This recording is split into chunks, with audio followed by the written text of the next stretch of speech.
The funding for this program is provided by the Corporation for Public Broadcasting and the Friends of 4, 10, and 12. Diamond International, a big timber company, wants to develop a major recreational and residential area here on the shores of northern Idaho's Priest Lake. The proposal involves a land swap with the state, a swap many local residents think shouldn't take place.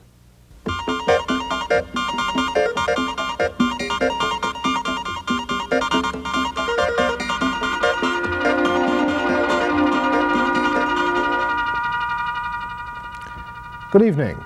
To many Idahoans, Priest Lake in the far northern Idaho Panhandle is just a little bit of heaven on earth. As Idaho lakes go, its lakeshore is largely undeveloped. But Diamond International, a timber company with significant northern Idaho land holdings, has an idea that could change all of that. The company would like to engineer a land swap with the state of Idaho that would increase its lakefront acreage and pave the way for a development that, in terms of its size, is already being compared to Sun Valley. It would be the largest land swap ever in Idaho.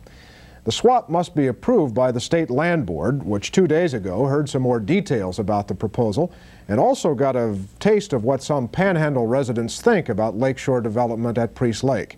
Some think it would be a great idea, creating new jobs and encouraging tourist dollars in the area. Others see it as spoiling a largely unspoiled Idaho lake. Tonight we have a look at the Priest Lake proposal and the controversy it's stirring up. KUID television producer Mark Krein has been in the Priest Lake area this week. We begin tonight with his report. In viewing Priest Lake, located in the northernmost portion of Idaho near the Canadian border, one could easily agree that this is one of the most beautiful lakes in the world, as local residents claim. And those residents are concerned that this beauty may be changed. In the southern portion of Priest Lake, you will find several homes, cabins, and a small town. The northern portion is relatively undeveloped, much of the lakefront property being owned by the state. The Diamond International Corporation owns a substantial amount of northern lakefront property also, and hundreds of acres of timberland surrounding the lake used for logging. Diamond would like to utilize their existing lands to develop a major recreational area, possibly consisting of a ski area, a resort complex, and individual cabins or condominium units. To fulfill this goal would require Diamond to acquire additional lakefront property, Idaho state-owned property. Last Wednesday, in the town of Priest River, Diamond took a formal step toward pursuing a possible land trade with the state, as a formal public meeting was held for Diamond to identify to the public and a land board subcommittee their land swap proposal and intentions in developing that land. After presenting the proposal, Diamond International officials and subcommittee members accepted numerous inquiries from area residents about environmental impact, corporate motivation, and maximum public benefit. Those against the proposed land swap are concerned that the Idaho State Land Board may put profit motive ahead of the environmental impacts to this lake if a major development was allowed. But State Attorney General Jim Jones has assured the concerned citizens that the best decision will be made by examining the entire issue. This state-owned land has been endowed in the name of Idaho education. These citizens are concerned that with the funding difficulties toward public education in Idaho, that if the trade proves to be profitable for the state, the land board will go ahead with the trade at the expense of the lake's vulnerability to major development. Even if the trade was allowed, Diamond would conduct several impact statements on both the environment and whether this development is economically feasible. And as long as Diamond pursues this development, they're going to receive opposition. We're opposed to the project mainly because of the pristine nature of Priest Lake and the fact that it is one of the most beautiful undeveloped lakes in the country, freshwater lakes. And a development of this size would potentially alter the water quality, the existing nature of the lake at the present time. I think with what they presented today, it has given us a good idea, answered some of our questions about their planning process and drawing up the plan. I just think that maybe they aren't looking at the long-term effects of a development of this nature. If you speculate what type of development you know, outside that proposed area in the land trade area, what potentially could happen to the lake as a result of a major, you know, Sun Valley type community up there. Most of that we hear are from the more radical element of our society, some of which are against everything. So I think normally people do not oppose such a development if it's done properly and if it doesn't impact the environment too much. Do you see a little selfishness on the part of some of the people who live in the Priest area?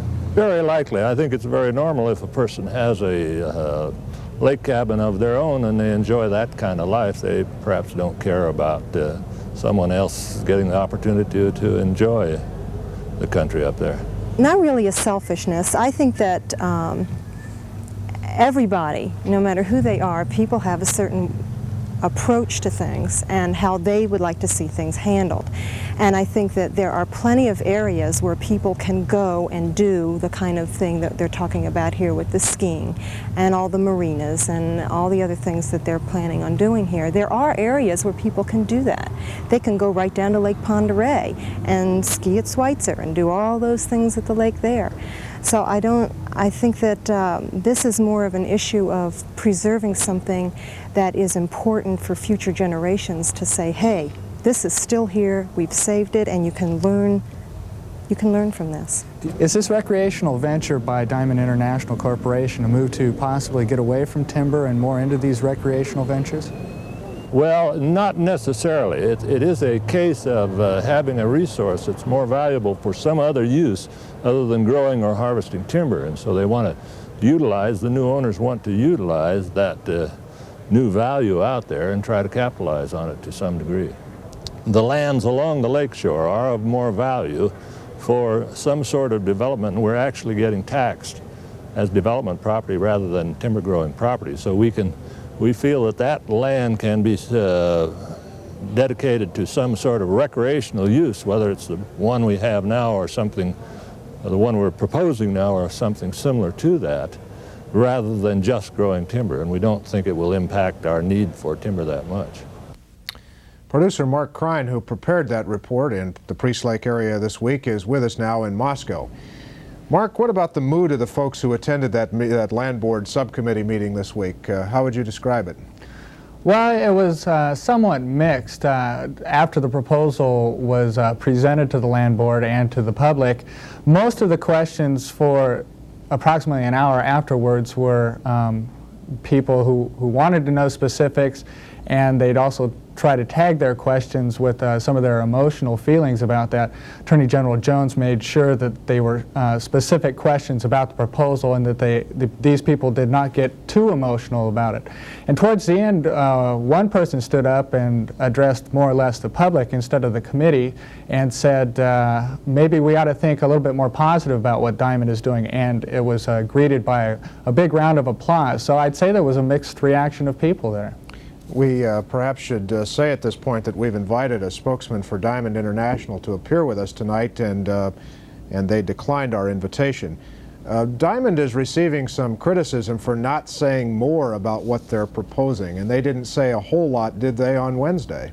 No, the meeting was designed pretty much to address the land swap deal itself. Diamond did get into what they would like to do with the land once they got the swap, and many of the questions were addressed at specifics like environmental studies that they would like to know about right now, economic impact, what taxes might be increased, what would be built where, and it was countered by the Diamond people and the subcommittee people that, well, this is just a proposal for a land swap. Once we find out if we get that land swap, then we'll go ahead with a formal proposal. And so a few people were upset that there weren't more specifics addressed about the project development itself. But no question about this being a very big issue, a lot of interest in it. No, and if the swap is granted, those opposed to this development have assured me that they will vocalize their opinion. Well, thank you, Mark. The State Land Board, which will sit in judgment on this land swap, has 5 members: the governor, the Secretary of State, the state auditor, the state school superintendent, and the Attorney General. Idaho Attorney General Jim Jones chaired the meeting that took place in Priest River on Wednesday of this week. Where does this proposal now stand in terms of the land board, Mr. Jones? It's just in the exploratory stages. I think both parties are looking into the feasibility and desirability of the exchange. From Diamond's standpoint, they have a number of things that they have to look into to make sure that it's economically feasible from their standpoint, to make sure and be able to convince the board that it's environmentally sound, that it won't improperly impact the area, and I think that they're going to have a certain burden of proof in that regard. The thing that the board has to determine is whether or not an exchange with Diamond International would increase the income-producing potential of the public school endowment land on the east side of Priest Lake, because that's the primary consideration that the board operates under. The property on the east side of the lake that is state-owned is all school endowment land, public school endowment. The land board is the trustee. We operate and manage that land, and we're going to have to be convinced that we're going to improve the income potential from that land before we pursue the exchange. That's going to take an examination of the values, an examination of how much land we will receive from Diamond International in exchange for lands near the lake. I may say that the board has ruled out exchanging any lakeshore property itself. We haven't decided if the exchange does proceed how much lakeshore we will retain, but it will be somewhere around 400 or 500 feet. So what sort of timetable? Is there some urgency to make these decisions? No. As I understand, the Diamond people are presently conducting their environmental, health, and economic studies. They probably won't have the results in for another 3 or 4 months. And when those come in, they will evaluate them, and probably sometime next spring they'll be getting back to the land board. If they decide from their standpoint that it's feasible and desirable and economically sound to go ahead, then they will probably fashion some kind of final proposal and submit it to the land board, and at that time we'll have to consider whether it's a good investment from our standpoint.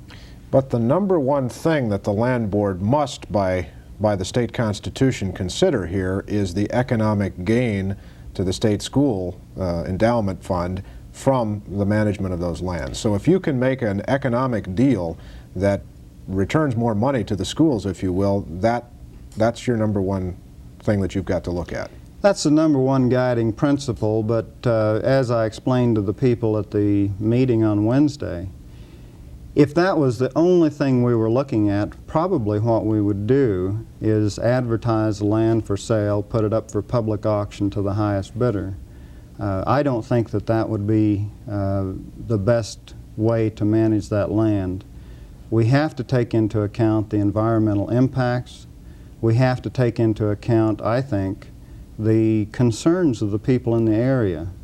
And I think that we do have some flexibility in determining how we will make that land more productive, how we will better obtain the results, the returns that we can. So I don't think any of us are sold on the idea of just auctioning it off. That's probably how we would receive the maximum return.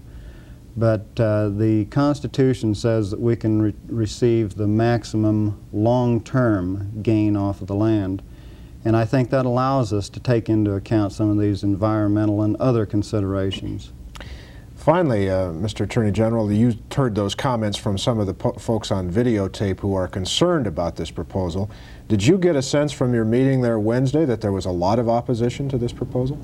There seems to be a lot of opposition, but judging from the applause received by both sides, it looked as if there was a fairly balanced outlook from the people in attendance. We certainly received more comments that indicated skepticism about the proposal when people asked questions.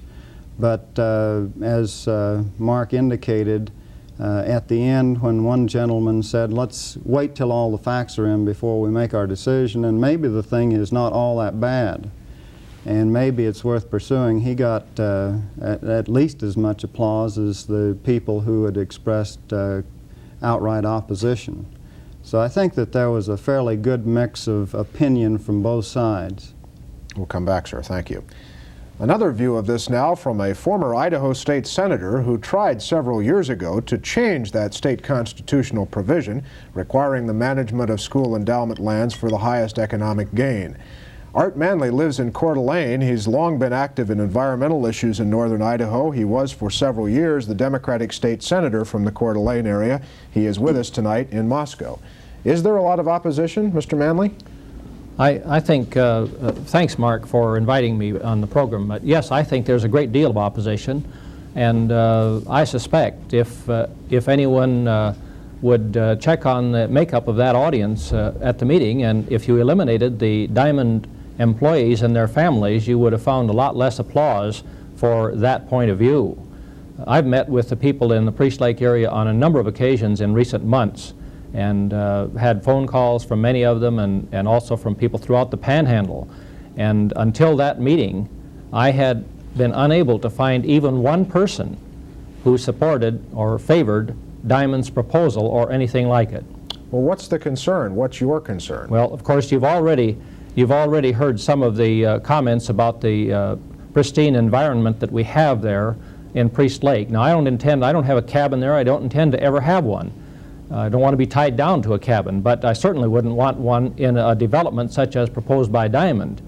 But I live close to Coeur d'Alene Lake, for instance, and it's almost impossible for a member of the public to find a place to go ashore and find anything like just the old type of camping. You just can't do it.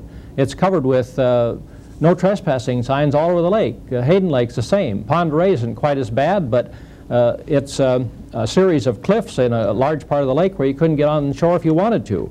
So Priest Lake is the crown jewel in North Idaho, which is in itself a beautiful country. And I realize that we've been privileged to have it that way because Diamond just hasn't sought to do anything differently with its land, and it has allowed the public generally free use of some of the finest waterfront area in the whole country.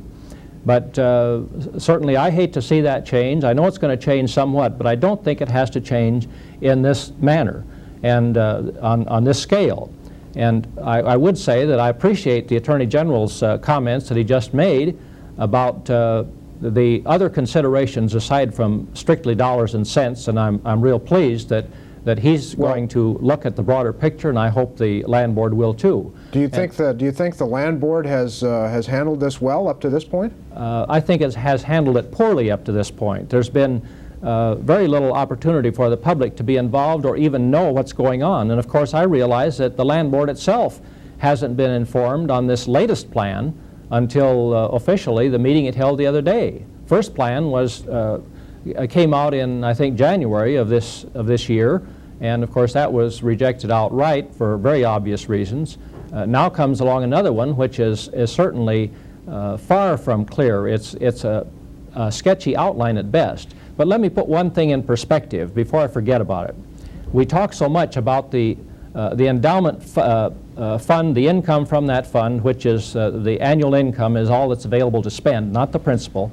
We talk about that as if it were so sacred and so important, and I know it's sacred, but I hope the Land Board in its studies will take a look at that endowment money and see just what the impact is. Now, I went through some of my old budget books because I served on the Joint Committee for 10 years, and I think I know a little bit about how the budgets are handled. Went through some of those books to see what the impact of that endowment money has been on the public schools. From 71 to 77, the amount of income in relation to the total budget for the public schools was varied from 3% to 3.8%. Now that's not a terrific impact. And I would point out also that in computing or determining the budget, the legislature always considers all sources of income to the public schools or to any agency of government or department or whatever. And it considers all sources of income, estimates what's available, takes a look at what the agency needs, and appropriates the difference as nearly as it can. The endowment money does not go on top of the other money that the schools or any other agency get. So, am I hearing you to say that it doesn't make economic sense for the state to be considering this proposal? Well, in my view, it doesn't. And I would suggest that also the land board might study, and I'm sure they will, some of the other impacts that go along with this. For instance, we're trying to help the schools.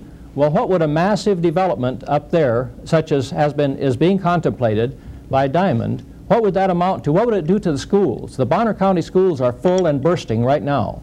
Well, let me interrupt you just for a moment, and we'll come back to that, I promise. But I just want to ask you one final thing, and then we'll open this up and let you and the Attorney General talk a little bit. Did I hear you correctly to say that Diamond International has not been as forthcoming on what they're planning there as you would like or as the public deserves? Well, yes, their whole plan, I mean, their original plan was not generally available to the public. That is, their original proposal. It's not really a plan. And in fact, I had a tough time getting hold of one, but I did. Their second proposal, which is now being circulated, has not been distributed to the general public. There were no copies made available to the people at the meeting that I'm aware of. The land board members each had one, and I suspect that that's the first, at least I was told by one of them, that's the first they've seen of it. Okay. Mr. Jones, not enough information from Diamond International on what they're planning, or is it too soon to expect them to have information? Well, I think we're just at this point considering a conceptual outline. I think any specific proposal would be premature at this time. I think the people on the land board have been considering that there are no real specifics. We did advise Diamond at an earlier meeting that we would not consider any land south of where they have holdings along the lakeshore. In other words, the only area that we indicated that we would entertain a proposal was in an area where Diamond already has substantial holdings. As a matter of fact, I understand that Diamond has about 70% of the lakeshore property in the area that we're talking about, and the only thing that we're considering is a possible exchange that would allow them to block up, to fill in their lands. One of the things that I think has been an important consideration on the part of the land board in even deciding to go ahead and explore this is that Diamond is going to develop their lands anyway.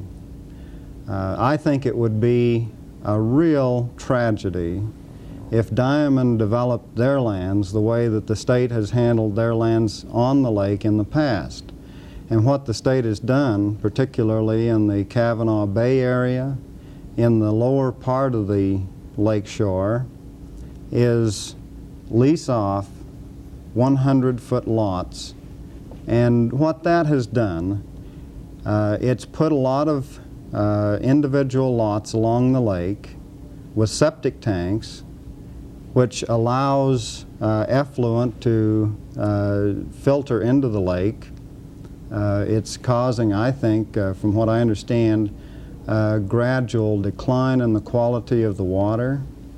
It has closed off large areas of the lakeshore to public access. So you might be able to control this development better if you were to go along with this land swap. Right. Diamond has indicated that they will sell off that 73% of the lakeshore that they own in individual lots, which would only create a greater problem from the environmental standpoint. What about that point, Mr. Manley? Well, I might add that Diamond, up till now, and many, many years ago, did the one thing that could possibly be worse than leasing lots. It sold them outright along the waterfront. So the privately owned lands, cottage sites on the east side of the lake, as I understand it, were once Diamond property, which was subdivided. So I guess we can look at the past, and we ought to learn by our mistakes in the past and say, what can we do in the future? And I think there's some positive things that we could do in the future, and I would encourage the land board to look at those positive approaches. Give me a couple of instances. One would be, for instance, we're talking about exchanging a considerable amount of timberland. Now that's cut-over timberland, by the way, and it's not going to produce much income for the state or for Diamond for probably the next 40 years. But anyway, what we could do, it does make sense to block up the state holdings. And so to that extent, I'd say, sure, trade with Diamond and block up as much of the state holdings as we can, but exchange for some parcels of state land elsewhere and let Diamond do whatever they want to with them. Secondly, there are waterfront lands, waterfront properties that obviously are not as good for timber production, but I would point out that Mr. Caldwell, in his presentation up at Priest River the other day, mentioned that Diamond had already logged those lakeshore properties of theirs and had done it so carefully that it didn't interfere with recreation. So that's a possibility. But well, let me just get the Attorney General to comment on those 2 points you made. Well, we don't know at this point what the property is like that Diamond proposes to exchange. We've looked at the properties, but we haven't had each individual section laid out and said this is the income producing potential. The logs will be ready for harvest at 10 years or 15 years or 20 years or 40 years. That's one of the things that we're going to have to look into.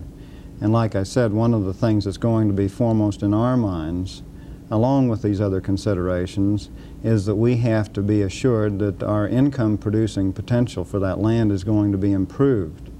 I don't think that the state is going to keep the status quo at Priest Lake forever. I think that we have got to look at this alternative and other alternatives for getting out of the ownership, at least in the public school endowment fund, of that lakeshore property, because it's almost impossible for the land board to do what's right from an environmental standpoint and also to be able to fulfill their duty to get the best maximum return. So we are going to look at this, and we're also going to look at the next land board meeting. I intend to suggest that some of the other land that's not being considered, that the state, that the school endowment owns on the east side of Priest Lake, I'm going to suggest that that be used as trading material with the Fish and Game Department, for instance. Just a quick comment on that, Mr. Manley? Well, very quick, I'm afraid. Yeah, I'm not sure about the possibilities there. Let me, if I only have a second or two, let me point out that the Park Department could, or the state could buy some lands. It has precedent to do that, the waterfront lands, for the State Park Department. I'm sorry, I'm going to have to interrupt you. I run out of time. Thank you, Mr. Manley, for joining us tonight in Moscow. We appreciate it. Thank you very much. Attorney General Jones, thank you, sir. That's our time. We'll be back on Monday at a new time beginning Monday, 6:30 statewide. We'll see you then. I'm Mark Johnson. Good night.